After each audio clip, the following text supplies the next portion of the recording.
한국 교회를 대표하는 우리 순교자 가운데 대표적으로 주기철 목사님이 계십니다. 주기철 목사님이 교회를 위해서 또 믿음을 지키기 위해서 순교하셨습니다.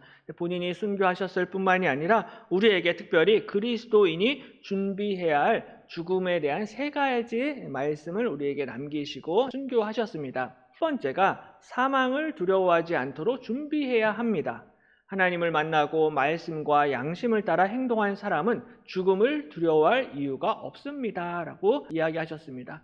두 번째는요, 사망이 슬픔만을 남기지 않도록 준비해야 합니다. 세상 사람은 소망이 없기에 죽음은 슬픔만을 남기지만 영광의 천국으로 떠난 성도의 사망은 오히려 기쁨을 남깁니다. 라는 말씀입니다. 세 번째는 재물을 하늘에 쌓으며 준비해야 합니다. 라는 이러한 말씀입니다. 이 주기철 목사님 말씀처럼 모든 그리스도인들은 각자 자신의 죽음을 준비를 해야 합니다. 우리 가운데 그 누구도 죽음을 피할 수 있는 사람은 아무도 없습니다. 죽음이 언젠가는 우리에게 오게 되는데요. 죽음이 찾아올 때 그냥 내가 일방적으로 당하는 죽음이 아니라 내가 맞이할 수 있는 죽음이 되어야 한다는 것입니다. 예수님을 믿기 때문에 우리가 죽음을 두려워할 필요가 없습니다. 뿐만 아니라 또 죽음을 준비하면서 이 땅에 슬픔만을 남기는 인생이 되는 것이 아니라 오히려 감사와 기쁨과 신앙의 유산을 남기시기를 바랍니다. 또 한 가지는요, 우리가 죽게 되는데 중요하게 죽기 전에 준비를 해야 할 것이 바로 재물을 하늘에 쌓는 것입니다. 주기철 목사님 마지막 세 번째 말씀처럼 재물을 하늘에 쌓으면서 우리의 죽음을 준비를 해야 한다라는 거예요. 예수님께서도요, 누가복음 16장에 이렇게 말씀을 하십니다. 집 하인이 두 주인을 섬길 수 없나니 혹 이를 미워하고 저를 사랑하거나 혹 이를 중히 여기고 저를 경히 여길 것임이니라. 너희는 하나님과 재물을 겸하여 섬길 수 없느니라 라고 말씀을 합니다. 하인이 있는데 집에 두 주인을 섬길 수는 없습니다. 한 사람을 사랑하면요, 한 사람은 미워할 수밖에 없습니다. 한 사람을 중요하게 생각을 하면 한 사람은 경히 여길 수밖에 없다라는 거예요. 근데 하나님과 재물도 역시 마찬가지입니다. 그러니까 재물의 힘이 굉장히 어떻게 보면 강하다라는 것을 알 수 있습니다. 재물은 감히 하나님과 견줄 정도로 하나님의 라이벌이 될 정도로 큰 권세와 힘을 가지고 있는 것이 바로 돈입니다. 재물입니다. 그래서 사람들은 뭐니 해도 머니라고 그렇게 많이 이야기를 해요. 하나님보다 돈이 더 중요하다. 하나님보다 돈이 더 세다. 돈이면 다 된다라고 그렇게 생각을 합니다. 예전에 뉴스에서 어느 대기업 재벌 회장인 형과 동생이 서로를 향하여서 유산상속 문제를 놓고서는 소송을 하고 다툼을 벌이는 법정 공방을 하는 모습을 본 적이 있습니다. 형도 재벌 회장이고 동생도 재벌 회장이고 둘 다 어마어마한 부자인데요. 더 많은 유산을 본인들이 상속을 받으려고요. 서로를 법정에서 고소를 하고 고발을 하고 다투는 모습이 TV를 통해서 전국에 다 생중계가 됐습니다. 피는 물보다 진하다라고 이렇게 이야기를 하지만 때로는 피보다 돈이 더 진하다라는 것을 우리가 볼 수가 있습니다. 근데 오늘 본문에서도요, 이와 비슷한 유산 상속 문제가 발생을 하게 되는데요. 오늘 본문 말씀을 살펴보면서 우리가 하나님께 대하여 부요한 자가 어떠한 사람인지 함께 같이 은혜를 나누도록 하겠습니다. 가장 먼저 내 안에 있는 탐심을 물리쳐야만 합니다. 하나님께 대하여 부요한 자가 되기 위해서는 내 안에 있는 탐심과 탐욕과 욕심을 물리쳐야만 합니다. 오늘 13절에 보면요, 무리 중에 한 사람이 이르되 선생님, 내 형을 명하여 유산을 나와 나누게 하소서라고 어느 한 사람이 예수님을 찾아와서 부탁을 합니다. 이 사람은 아무래도 지금 형과의 유산 상속 문제로 소송 중에 또 다툼 중에 있었던 것 같습니다. 근데 오늘 본문을 보시면요, 노란색 글씨로 무리 중에 한 사람이다라고 이렇게 표현을 하고 있습니다. 당시 예수님 주변에 많은 사람들, 많은 무리가 있었다라는 것을 알 수가 있습니다. 그 중에 한 사람이 예수님께 나와서 선생님, 내 형을 명하여 유산을 나와 좀 나누게 해 주십시오라고 이렇게 부탁을 하고 있습니다. 당시에 많은 사람들이 예수님 주변에 몰려들었는데요. 이유가 있습니다. 왜냐하면 당시 예수님과 바리새인들 사이에 치열한 논쟁과 언쟁이 붙어있는 상황이었습니다. 오늘 본문 바로 앞에 누가복음 11장을 보시면요, 한 바리새인이 예수님을 자신의 집 점심 식사에 초대를 합니다. 초대를 했는데 초대를 하면은 보통 이 바리새인들은 식사를 하기 전에 항상 손을 씻고 먹습니다. 이걸 유대교 정결 예식인데요. 손을 씻고 먹는 것이 바리새인들의 관습이었습니다. 근데 예수님은 식사하기 전에 손을 안 씻는 거예요. 손을 씻지 않는 그 예수님의 모습을 보고서는 이 바리새인이 속으로 굉장히 이상하게 생각을 했습니다. 아니, 예수님처럼 훌륭한 선생님이, 믿음이 좋으신 분이 왜 지금 손을 씻지 않고 식사를 하시는 거지? 잘 이해를 하지를 못하고 속으로 예수님을 판단했습니다. 근데 예수님이 이 바리새인의 속 생각, 마음을 다 아셨어요. 그리고서는 이렇게 대답을 하십니다. 주께서 이르시되 너희 바리새인은 지금 잔과 대접의 겉은 깨끗이 하나 너희 속에는 탐욕과 악독이 가득하도다. 어리석은 자들아 겉을 만드시니가 속도 만들지 아니하셨느냐라고 예수님 말씀을 하십니다. 너희 바리새인들은 지금 잔과 대접의 겉은 깨끗해 보인다라는 거예요. 겉으로는 정결 예식도 행하고 율법도 잘 지켜서 굉장히 깨끗해 보이고 경건해 보이고 거룩해 보입니다. 근데 문제는 너희 속에는 탐욕과 악독이 가득하다라는 거예요. 그래서 겉을 만드시니가 속도 만들지 아니하셨느냐. 하나님이 너희의 겉모습을 만드셨는데 뿐만 아니라 너희의 속도 하나님이 다 만드셨다라는 거예요. 그래서 너희들이 절대로 하나님을 속일 수 없다는 것입니다. 하나님이 너희 속에 있는 탐욕과 욕심과 마음을 전부 다 아신다라는 거예요. 이것을 시작으로 해서 예수님이 바리새인들과 율법교사와 당대 종교 지도자들의 위선과 외식을 강하게 책망을 하십니다.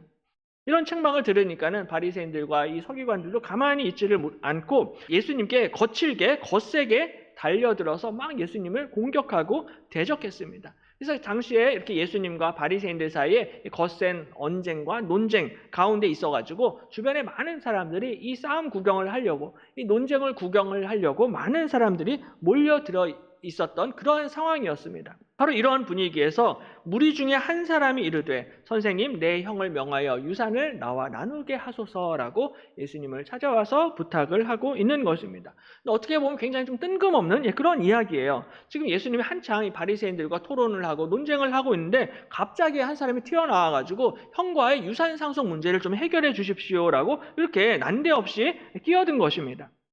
근데 사실 이 유산 상속 문제는요, 그게 어려운 문제가 아닙니다. 성경을 보면은 하나님이 유산을 상속할 때 형제들 간의 분배 비율을 정확하게 가르쳐 주셨어요. 신명기 21장을 보면요, 형이 동생이 2배를 갖도록 그렇게 규정을 하고 있습니다. 그러니까는 재산을 상속받을 때 형이 3분의 1을 갖고 동생이 3분의 1을 가지면 돼요. 근데 예수님께서는 이 사람의 문제를 율법대로 해결해 주시는 것이 아니라 오히려 14절에서 이렇게 말씀을 하십니다. 이르시되 이 사람아 누가 나를 너희의 재판장이나 물건 나누는 자로 세웠느냐라고 예수님 말씀을 하세요. 누가 나를 너희의 재판장이나 물건 나누는 자로 세웠느냐. 나는 너희의 지금 재산을 분배해주는 재판장이 아니다라는 거예요. 내가 지금 너희들 유산을 분배해주는 물건 나누는 자가 아니다라는 것입니다. 그런 목적을 위해서 예수님이 이 땅에 오신 게 아니다라는 거예요. 근데 오늘 이 사람은 예수님을 오해했습니다. 오늘 이 사람은 마치 예수님이 자신의 어떤 현실적인 문제를 해결해주는 이 해결사로 오해를 했어요. 마치 알라딘의 램프의 요정 지니처럼 말만 하면 바로바로 해결해 주시는 분으로 예수님을 생각하고 예수님께 나아왔던 것입니다.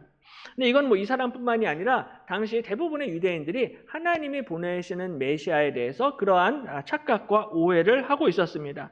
유대인들이 자신들의 메시아를 기다렸는데 그 이유는 바로 메시아가 자신들의 현실적인 문제를 해결해 주실 분이다라는 기대와 소망을 가지고 있었습니다. 정치적으로는 로마로부터 해방을 시켜줄 메시아, 경제적으로는 정말로 부유한 풍성한 나라가 되도록 만들 그런 메시아, 또한 군사적으로는 강성한 대제국을 세울 수 있는 그러한 메시아를 원했던 것입니다. 근데 오늘 예수님을 찾아왔던 이 사람도요, 이런 유대인들과 비슷한 사고방식을 가지고 예수님을 찾아온 것입니다. 이 사람뿐만이 아니라 사실 우리도 평소에는 우리가 예수님께 별 관심도 없고요, 별로 예수님을 찾지도 않다가 우리한테 어떤 현실적인 문제, 급한 문제가 생기고 발등에 불이 떨어지면 그제서야 우리가 예수님을 찾고 예수님께 기도할 때가 있습니다. 물론 우리가 문제가 생겼을 때 당연히 우리가 기도해야 됩니다. 간절히 그때 예수님을 찾아야만 돼요. 우리가 간절히 부르짖고 기도하면은 하나님이 도우시고 우리의 발걸음을 인도해 주실 것입니다. 근데 오늘 예수님께서는 그럼에도 불구하고 이것이 예수님이 이 땅에 오신 1차적인 목적은 아니다라고 말씀을 하시는 거예요. 당장 내 앞에 있는 돈 문제, 부동산 문제, 자식 문제, 취업 문제, 결혼 문제를 해결해 주시기 위해서 예수님이 이 땅에 오신 것은 아니다라는 거예요. 그래서 예수님께서는 누가 나를 너희의 재판장이나 물건 나누는 자로 세웠느냐라고 질문하시는 것입니다. 나는 너희의 재산을 분할해 주기 위해서 이 땅에 온 게 아니다라는 거예요. 내가 너한테 더 많은 유산을 남겨주려고 이 땅에 온 것이 아니다. 나는 너의 욕심과 탐욕을 채워주려고 내가 이 땅에 내려온 것이 아니다라고 말씀을 하시는 것입니다. 이 사람이 예수님에 대해서 좀 오해를 하고 있었던 거죠. 뿐만 아니라 이 사람은요, 예수님을 이용을 하려고 했습니다. 이 사람은 예수님의 말씀을 들으면서 예수님께 정말 놀라운 지혜가 있다는 것을 알았습니다. 말씀도 너무 잘하시고 설교도 너무 잘하신다라는 것을 느꼈어요. 뿐만 아니라 예수님이 능력도 행하시죠. 기적도 행하시죠. 표적도 행하시죠. 엄청난 일을 행하시니까는 예수님께는 정말 신적인 권세와 능력과 권위가 예수님께 있구나라는 것을 이 사람이 알았습니다. 그래서 이것을 알고 나니까는 그러면은 예수님을 이번 기회에 내 편으로 만들어야겠다라고 생각을 했던 것이죠. 예수님처럼 훌륭한 선생님이 내 편이 되어 주신다라면은 지금 형과의 유산 상속 분쟁 중에서 내가 좀 유리해질 수 있겠다. 내가 더 많은 유산을 먹을 수 있겠다라고 생각을 했던 것입니다. 그래서 지금 형과의 유산 상속 분쟁에서 예수님이 자신의 손을 들어주기를 원했다라는 거죠. 우리도 가정에서나 교회 생활을 하면서 다른 사람과 의견의 차이가 있거나 아니면 분쟁이 있을 때 우리도 종종 예수님의 이름을 팔 때가 많습니다. 마치 예수님이 꼭 내 편인 것처럼 이야기할 때가 많아요. 아니면 꼭 내 편이 되어주셔야만 하는 것처럼 또 생각을 할 때가 있습니다. 싸움이 나면요, 항상 양쪽 모두 하나님이 전부 다 자기 편이라고 이렇게 주장을 하는 모습을 볼 수가 있습니다. 하지만 우리 하나님은 네 편, 내 편이 아니라 우리 하나님은 스스로 홀로 계신 하나님이신 줄로 믿습니다. 스스로 계신 우리 하나님은 절대로 인간에게 이용을 당하지 아니하십니다. 스스로 계시는 우리 하나님은 홀로 영광을 받으시는 하나님이신 줄로 믿습니다. 내가 원한다라고 해서 감히 하나님을 내 뜻대로 조종하거나 이용할 수가 없습니다.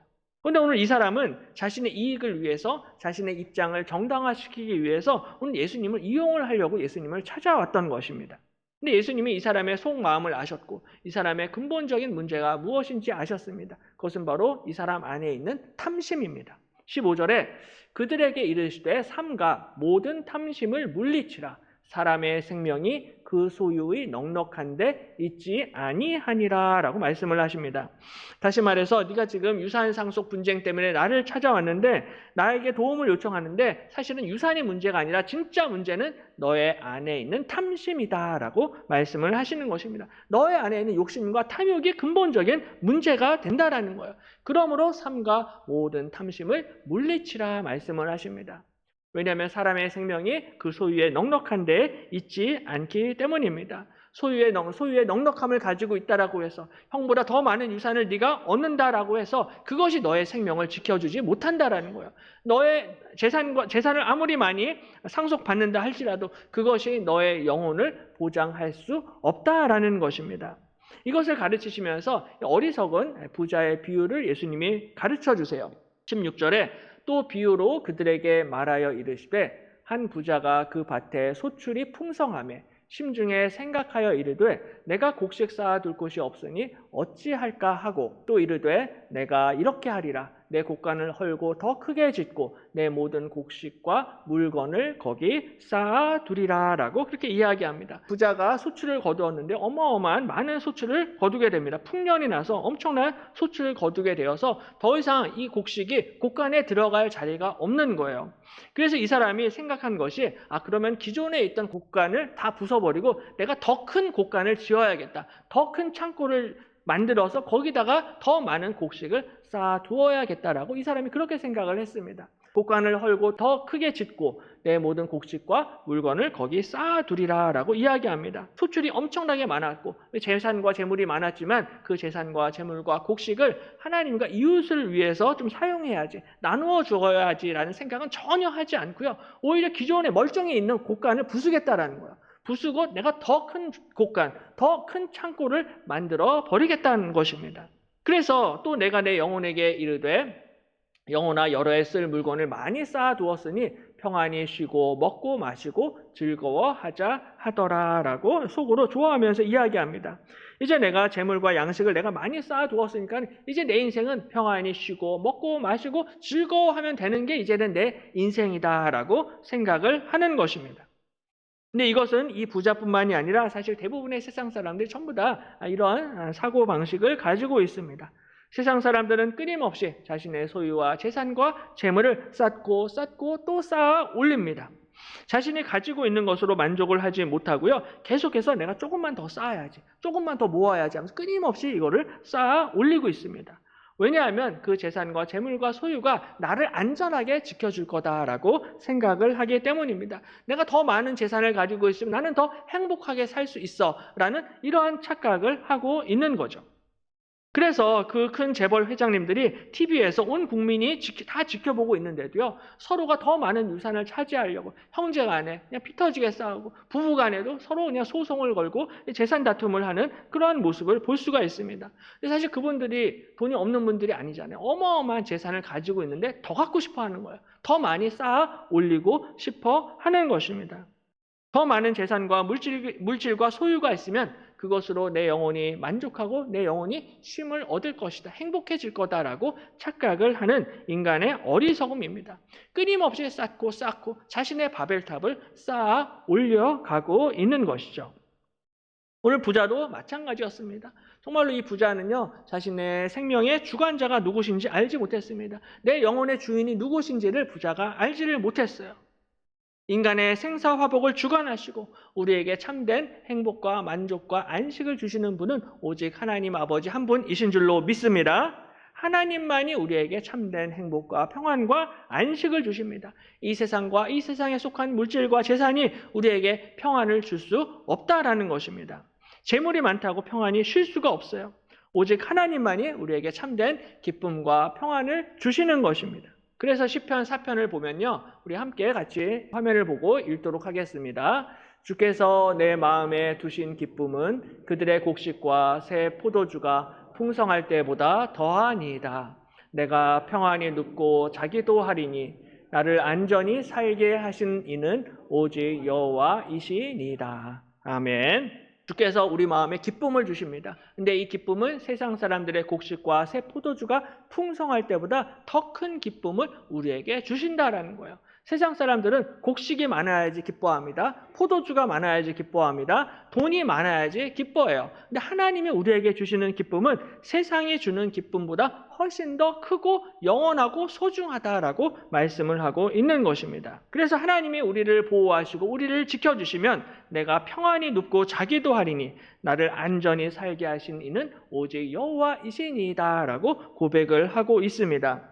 그러므로 내 소유와 내가 가진 것을 의지하는 것이 아니라 오늘 예수님이 우리에게 주시는 참된 평안과 기쁨과 안식을 누리시기를 바랍니다. 우리의 인생을 지켜주고 우리의 안전을 지켜주는 것이 재산과 재물이 아니라 오직 여호와 하나님이 지켜주신다라는 거예요. 또 한 가지는요, 내 영혼의 소중함을 우리가 기억을 해야 합니다. 우리가 하나님 앞에 부요한 자가 되기 위해서는 재물보다 재산보다 내 영혼이 훨씬 더 소중하다. 내 영혼이 훨씬 더 중요하다라는 사실을 반드시 기억을 해야 합니다. 오늘 하나님이 이렇게 말씀을 하세요. 하나님은 이르시되 어리석은 자여 오늘 밤에 내 영혼을 도로 찾으리니 그러면 내 준비한 것이 누구의 것이 되겠느냐라고 말씀을 하십니다. 그러니까 네가 그렇게 많이 쌓았는데, 그렇게 많이 저축을 했는데 하나님이 오늘 밤에 너의 영혼을 찾으시면은 도대체 너가 여태까지 쌓아 올린 것, 네가 여태까지 준비한 것이 누구의 것이 되겠느냐라고 물으시는 것입니다. 하나님이 오늘 밤에 너의 영혼을 당장 찾으시면은 너의 재산과 재물과 소유는 전부 다 다른 사람께 된다라는 거예요. 그게 절대로 네 것이 안 된다라는 것입니다. 오늘 부자가 이렇게 이야기해요. 내가 이렇게 하리라. 내 곡간을 헐고 더 크게 짓고 내 모든 곡식과 물건을 거기 쌓아두리라 라고 그렇게 고백을 하고 있습니다. 노란색 글씨로 보면요, 이 부자가 나라는 단어를 계속해서 반복을 하고 있습니다. 내가 이렇게 하리라. 내 곡간, 내 모든 곡식, 내 물건이다 라고 이렇게 표현을 하고 있습니다. 그러니까는 이 모든 것이 전부 다 내 거라는 거예요. 곡간도 내 거고요, 곡식도 내 것이고, 물건도 내 것이고, 돈도 내 것이고, 자식도 내 것이고, 집도 내 것이고, 부동산도 내 것이고, 전부 다 내 것이다 라고 그렇게 속으로 착각을 하고 있습니다. 나의 것인 것 같은데 그게 내게 아니다라는 거예요. 하나님이 당장 오늘 밤에 너의 영혼을 데려가시면 그것이 도대체 누구의 것이 되겠느냐라고 말씀을 하시는 것입니다. 그러니까 지금 내가 가지고 있는 것, 지금 내가 누리고 있는 게 그 내 것이다 라고 착각하지 말라는 것입니다. 그게 아니라 하나님이 잠시 나에게 맡겨 두신 것입니다. 내가 잠시 청지기 사명, 청지기 역할을 감당하는 거예요. 하나님이 나에게 재물을 맡겨주신 이유는 바로 가난하고 어려운 이웃들을 위해서 나누고 베풀고 섬기라고 나에게 잠시 이 재물을 맡겨두시는 것입니다. 마치 선한 사마리아인이요, 이 강도 만난 자를 돕는데요. 선한 사마리아인이 마음씨 착하고 좋은 사람이었지만 마음만 착한 게 아니라 이 사람이 돈이 있었어요. 재물이 있었습니다. 그래서 이 강도 만난 자를 구해가지고 여관에 맡겨주는데요. 여관이 공짜가 아닙니다. 다 돈 내야 돼요. 그래서 2데나리온을 여관 주인에게 주고서는 이 돈으로 이 강도 만난 자를 보살펴 주십시오라고 부탁을 합니다. 그리고 이 돈이 부족하면 내가 나중에 갔다 와서 돈을 더 드리겠다라고 이야기를 해요. 그러니까 공짜로 이 강도 만난 자를 도운 것이 아니라 선한 사마리아인에게 재물이 있었습니다. 돈이 있었기 때문에 이 돈으로 강도 만난 자, 어려운 이웃과 형제 자매를 섬기고 도울 수가 있었다라는 거예요. 바로 이처럼 어려운 지체를 돕는 것이 하늘의 보물을 쌓는 것입니다.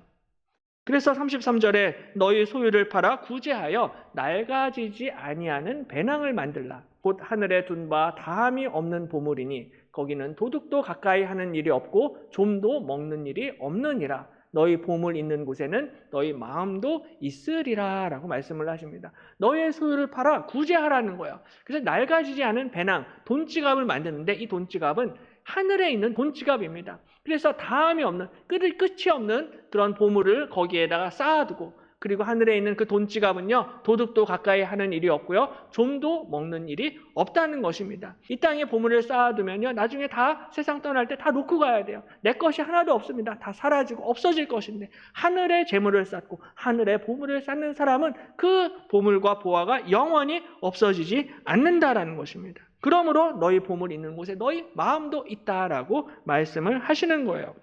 우리가 가진 소유와 재물이 절대로 내 영혼을 구원할 수가 없습니다. 자식들에게 엄청난 유산을 남겨줄 수는 있겠지만 그것이 나와 내 자식들을 절대로 구원하지는 못한다라는 것입니다. 나중에 내가 편하게 놀고 먹으려고 엄청나게 많은 재물을 쌓아놓을 수는 있겠지만 나중에 하나님이 내 영혼을 도로 찾으실 때 그 재산과 재물과 명예와 권력이 나의 구원을 위해서 그게 무슨 소용이 있냐라는 거예요. 아무런 소용이 없습니다. 털끝만큼도 나의 구원에 도움을 줄 수가 없다라는 거예요. 이 땅에서 재산과 재물을 쌓는 것은 나의 구원에 아무런 영향, 아무런 도움이 되지 않는다는 것입니다. 그러므로 이 땅의 재물만 끊임없이 쌓고 또 쌓아 올리는 것이 아니라 생명의 주인 되신 하나님을 바라보라는 것입니다. 하나님께 대하여 부요하라. 먼저 하나님의 나라와 하나님의 의를 구하시기를 바랍니다. 21절에 자기를 위하여 재물을 쌓아두고 하나님께 대하여 부요하지 못한 자가 이와 같으니라 라고 말씀하고 있습니다. 먼저 하나님께 부요해야 됩니다. 그리고 먼저 하나님의 나라와 의를 구하라는 것입니다. 우리의 재물과 우리의 소유와 우리가 가진 것들을 이 땅에 썩어질 것에 쌓는 것이 아니라 하나님의 영원한 나라의 보화를 쌓으시기를 바랍니다. 오늘 예수님을 찾아온 이 사람은요, 하나님께 대하여 부요한 것이 무엇인지를 잘 알지 못했습니다. 이 사람은 그냥 단순히 예수님 보니까는 능력 있고 좋으신 분 같으니까는 예수님을 이용해서 내가 유산 상속 더 많이 받아야겠다. 내가 돈 많이 받아서 잘 먹고 잘 살아야겠다. 그리고 돈 많이 받아서 내 자식한테도 물려줘야겠다. 이 생각만 하고 있었습니다. 당시에 예수님께서는 바리새인들과 치열하게 논쟁 중에 계셨어요. 그렇게 예수님이 바리새인들과 논쟁을 하셨는데 왜 예수님이 이렇게 바리새인들과 싸우시는지, 왜 이렇게 바리새인들과 논쟁을 하시는지 이거에 대해서는 전혀 귀에 듣지를 않았습니다. 무슨 내용으로 다투시는지는 관심이 없었어요. 왜 그렇게 예수님이 강력하게 바리새인들의 위선과 외식을 책망하시는지 알지 못했습니다. 예수님의 말씀을 듣고 있었지만 마음은 콩밭에 가 있었다라는 거예요. 교회에 와서 예배를 드리고 설교를 듣고 있지만 마음은 세상의 유산상속 분쟁에 머리가 가 있었던 것입니다. 세상의 돈 문제, 주식 문제, 부동산 이 생각만 하면서 예배를 드리지 않고 예수님의 말씀을 전혀 이해를 하지 못하였던 것입니다. 그래서 주께서 이르시되 너희 바리새인은 지금 잔과 대접의 겉은 깨끗이 하나 너희 속에는 탐욕과 악독이 가득하도다 라고 말씀을 하셨는데, 예수님께서 바리새인들의 탐욕과 악독을 지적하셨는데 사실 이 사람도 바리새인과 똑같은 생각과 탐심과 탐욕으로 예수님 앞에 가까이 나아왔던 것입니다. 바리새인들과 다를 것이 없어요. 그나마 이 사람이 재산 분쟁, 유산 분쟁이 없었으면요, 아마 예수님께 가까이 나오지도 않았을 것입니다. 예수님이 평소에 이 사람과 전혀 친분이 없었어요. 이 사람의 이름도 잘 모르셨습니다. 그래서 이 사람을 부르실 때 그냥 이 사람 라고 그냥 그렇게 부르세요. 이 사람의 이름을 모르십니다. 왜냐하면 평소에 이 사람이 예수님께 나온 적이 없었기 때문입니다. 평소에는 네가 나를 찾지도 않고, 평소에는 네가 나한테 기도도 하지 않고, 평소에는 나를 예배하지도 않으면서 그냥 지금 돈 문제, 유산 문제가 걸려 있으니까 이제 와서 네가 나를 찾아오는구나 라고 말씀을 하시는 것입니다. 너는 나를 사랑해서 나를 만나러 온 것이 아니라 지금 너는 나를 이용해 먹으려고 나에게 찾아오고 있구나라고 지적을 하시는 것입니다. 그러면서 누가 나를 너희의 재판장이나 물건 나누는 자로 세웠느냐라고 말씀을 하시는 것입니다. 나는 너의 욕심과 탐욕을 채우기 위해서 이 땅에 온 게 아니다라는 거예요. 예수님이 정말로 이 땅에 오신 진짜 목적이 있습니다. 나중에 누가복음 19장을 보시면요, 이 진짜 목적을 예수님이 우리에게 가르쳐 주십니다. 누가복음 19장에 보시면요, 거기서 예수님이 또 한 명의 엄청난 부자를 만나게 되는데요, 그 사람의 이름이 바로 삭개오입니다. 삭개오라 이름하는 자가 있으니 세리장이요 또한 부자라라고 이 사람을 소개합니다. 예수님이 이 삭개오에게 이 땅에 오신 목적을 직접 가르쳐 주세요. 인자가 온 것은 잃어버린 자를 찾아 구원하려 함이니라 라고 말씀을 하십니다. 우리 예수님께서 이 땅에 오신 것은 잃어버린 자를 찾아 구원하시기 위해서 이 땅에 오신 줄로 믿습니다. 우리 예수님께서 우리에게 무슨 재산을 분할하는 법, 재테크 비법을 가르쳐주기 위해서 이 땅에 오신 것이 아니라 우리 예수님은 잃어버린 그 한 영혼을 구원하시기 위해서 이 땅에 오신 것입니다. 나에게 더 많은 돈을 벌게 해주시려고 예수님이 이 땅에 오신 것이 아니라 우리 예수님께서는 저와 여러분 한 영혼을 너무나 불쌍히 여기시고 사랑하셔서 그 한 영혼을 구원하시기 위해서, 잃어버린 한 사람을 구원하시기 위해서 이 땅에 오신 것입니다. 예수님께서는 우리의 영혼이 가장 중요하다. 너의 영혼이 가장 중요하다. 너의 재물과 물질과 소유가 아니라 예수님은 너의 영혼이 가장 중요하다라고 말씀을 하시는 것입니다. 온 천하를 얻고 모든 재물과 부귀 영화를 다 가져도 정작 나의 영혼을 잃어버리면 그게 무슨 소용이 있겠느냐라는 거예요. 아무 소용이 없다는 것입니다. 정말로 중요한 것은 내 영혼이 구원받는 것입니다. 정말로 중요한 것은 우리 사랑하는 자식들이 구원받는 것입니다. 정말로 중요한 것은 우리 사랑하는 부모님과 형제 자매들이 구원받는 것입니다. 영혼이 중요하다라는 거예요. 삭개오는 세리장 노릇을 하면서 일평생 욕을 엄청 많이 먹었습니다. 욕 먹으면서 악착같이 돈을 모으고 또 쌓아서 부자가 되었어요. 근데 그가 예수님을 만나고 예수님을 영접하는 순간 이게 재물이 다가 아니구나, 돈이 다가 아니구나, 이 재산이 다가 아니다라는 것을 삭개오가 깨닫게 되었던 것입니다.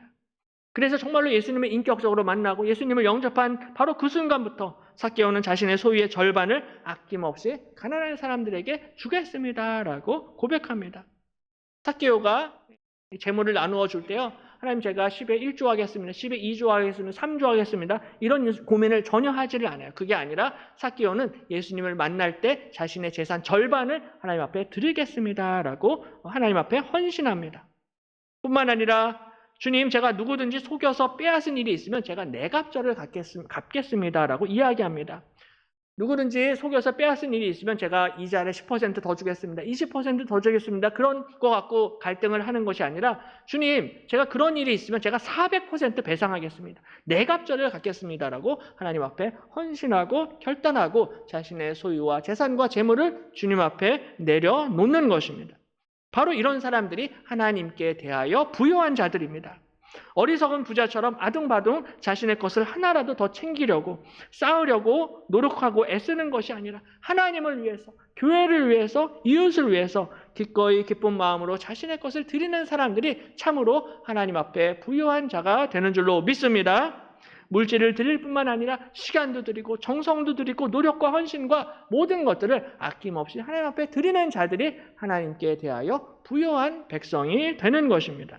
그러므로 예수님께서 적은 무리여 무서워 말라, 너희 아버지께서 그 나라를 너희에게 주시기를 기뻐하시느니라. 너희 소유를 팔아 구제하여 낡아지지 아니하는 배낭을 만들라. 곧 하늘에 둔 바 다함이 없는 보물이니 거기는 도둑도 가까이 하는 일이 없고 좀도 먹는 일이 없느니라 라고 말씀을 하십니다. 적은 무리여 무서워 말라. 너희들이 주님을 위해서 헌신하고 헌금하고 바친다라고 해서, 그래서 너희들의 재산이 줄어들고 통장 잔고가 줄어든다라고 해서 적은 무리여 무서워하지 말라는 것입니다. 돈이 부족하고 힘들다 할지라도 두려워하지 마라. 무서워하지 말라. 염려하지 말라는 것입니다. 왜냐하면 너희 아버지께서 그 나라를 너희에게 주시기를 기뻐하시기 때문입니다. 하나님을 위해서 헌신하는 사람, 하나님의 나라와 의를 먼저 구하는 사람들은 반드시 하나님 나라의 축복을 얻게 될 줄로 믿습니다. 하나님께서 그 나라를 저와 여러분에게 주시기를 기뻐하십니다. 그러므로 염려하지 마라. 두려워하지 말라는 것입니다. 바로 이처럼 하나님께 대하여 부요한 자들이 반드시 하나님의 영원한 나라를 상속하게 될 줄로 믿습니다. 그러므로 이번 한 주도 내 안에 있는 탐욕과 욕심을 우리가 하나님 앞에 내려놓으시고 하나님께 대하여 부요하시고 하나님이 약속하신 그 영광스러운 하나님의 나라로 들어가시기를 주님의 이름으로 간절히 축원합니다.